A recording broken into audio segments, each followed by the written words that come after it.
Pocas figuras han influido tanto en la historia como Pablo de Tarso, y sin embargo, pocos comprenden la magnitud de su proyecto.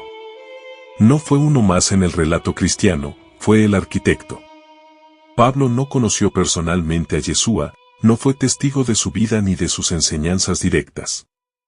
Y sin embargo, fue él quien interpretó su muerte. Fue él quien reconfiguró su figura.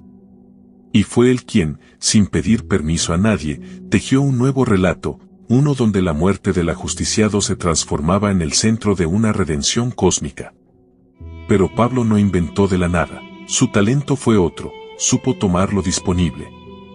Y así, echó mano de dos grandes pilares culturales de su tiempo, las escrituras hebreas, con sus símbolos proféticos y sus promesas mesiánicas, y el pensamiento helenístico, con sus mitos, arquetipos y estructuras simbólicas sobre el alma, la muerte y la divinidad. El resultado fue una síntesis inédita, una nueva religión. No judía, no griega, sino algo nuevo. Algo que terminó llamándose cristianismo. Pablo conocía las escrituras hebreas, pero las leía con lentes nuevos. Donde los antiguos profetas hablaban de restauración nacional, él leía redención espiritual. Donde se anunciaba al Mesías como un libertador político, él lo entendía como un salvador cósmico. Y no fue un error de lectura, fue una decisión estratégica. Ya no se trataba de un Israel étnico esperando su redención, sino de un nuevo Israel espiritual, compuesto por todos los pueblos. Lo que antes era un pacto entre Dios y una nación, se transformaba ahora en una alianza universal. Para ello, Pablo reinterpreta pasajes clave, fuerza sentidos, adapta contextos. Textos que en origen hablaban de éxodos históricos, de retorno del exilio o de victorias militares, ahora se convierten en referencias veladas a la crucifixión, al pecado o a la victoria sobre la muerte. Pablo convierte las escrituras hebreas en un campo simbólico útil para su propósito. No busca fidelidad textual, sino impacto doctrinal. Pero el proyecto de Pablo no se sostuvo solo en textos hebreos. También bebió de las fuentes griegas. De su mundo absorbió mitos, estructuras conceptuales y símbolos filosóficos.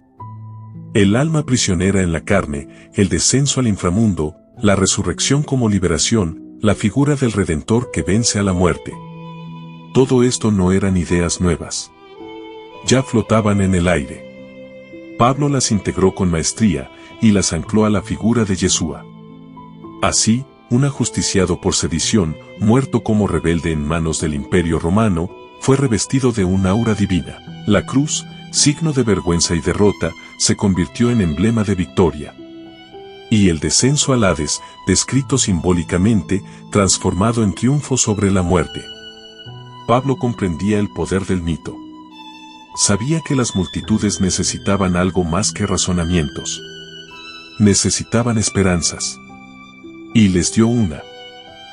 El cristianismo que surgió de Pablo no fue una prolongación del judaísmo. Fue otra cosa. Él tomó distancia del templo, de la ley, de los ritos. Lo reemplazó todo con una nueva comunidad, la iglesia. No una sinagoga reformada, sino un cuerpo místico, una asamblea universal sin centro geográfico.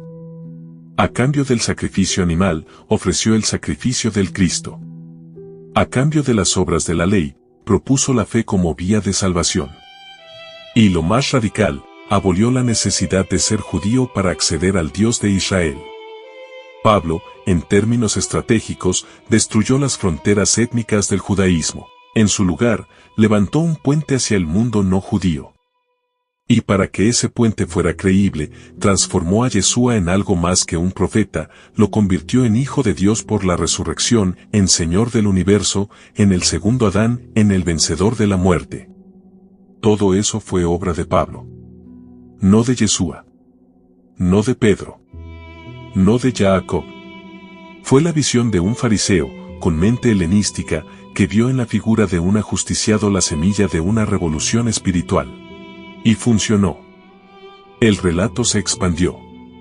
Las comunidades crecieron. El imperio, sin saberlo, alojaba en su interior un virus narrativo que transformaría su esencia. El rebelde crucificado se convirtió en Señor resucitado. La esperanza ya no era la restauración de Israel, sino la resurrección de los muertos.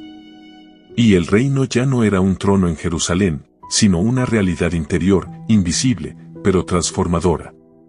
Pablo, el arquitecto del cristianismo, jamás negó su origen fariseo. Pero lo trascendió. Su genio consistió en ver el potencial de una muerte inútil y cargarla de sentido, no por fe, sino por estrategia. Porque comprendió que los relatos sobreviven a los imperios.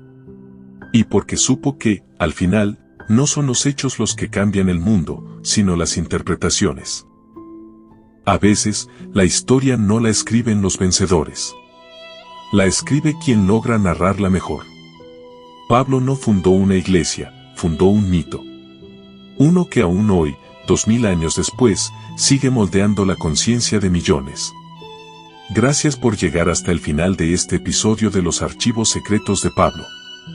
Tu interés en la verdad histórica es la fuerza que mantiene viva esta búsqueda. No olvides suscribirte y activar la campana para que no te pierdas el próximo capítulo, donde seguiremos desentrañando los orígenes ocultos de la doctrina cristiana. Hasta pronto, y recuerda, la verdad no teme la investigación.